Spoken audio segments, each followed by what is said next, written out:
Early in my career as an academic advisor, a simple 3-minute phone call provided me with a powerful lesson in checking my expectations.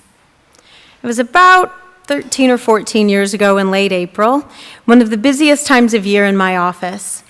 We were short-staffed, and my days were so filled with student appointments that I struggled to carve out time for a lunch break, and yes, even a bathroom break. The days felt like an endless marathon of meetings. Towards the end of one such day, I listened to my voicemail, and one of my students had left me a simple request. Please call me back before the end of the day. I listened to that message with a bone-weary sigh bordering on dread. I remember saying out loud, I don't want to call her back. And while I was very tired, that is not a typical reaction for me, because even on marathon days like those, I always said I'd rather talk to students than do paperwork. But with this particular student, I fully expected the phone call to go as every interaction with her had gone for 2 years.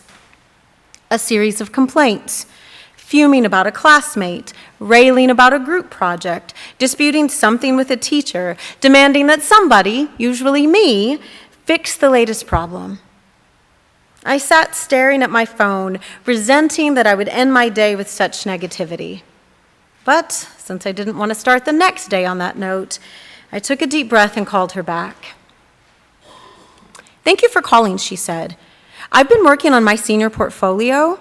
I've been reviewing papers and projects. I've reread feedback from instructors and peers and reflected on how much I've learned. The senior portfolio was a graduation requirement for her major, and it took up a considerable amount of time in a student's final semester. I braced myself for the complaint I felt sure was coming about this project. She continued, I finished writing my self-assessment, and I'm amazed at how much I've grown. Looking back on the past 2 years, I know I've been difficult, but I realized through this process that I wanted this time around in college to be perfect, and I kind of freaked out when it wasn't. It's been worth it, but now that I'm at the end, I wish I would have taken more time to enjoy it. But, and I knew there was a but coming, she said, you've really helped. You've been a great advisor, and I wanted to just say thank you for your guidance and your patience. I was literally stunned. That was not the but that I had expected. I stammered some kind of acknowledgement and told her I'd see her at graduation, hung up the phone, and cried. I cried because I was ashamed at how much I had dreaded calling her back, ashamed to realize that I had essentially given up hope for her, and ashamed to realize that I had forgotten that I do believe people can grow. And I cried at how moved I was that she took the time to acknowledge her own fears and to thank me for patience I hadn't always felt. I think about that phone call all the time.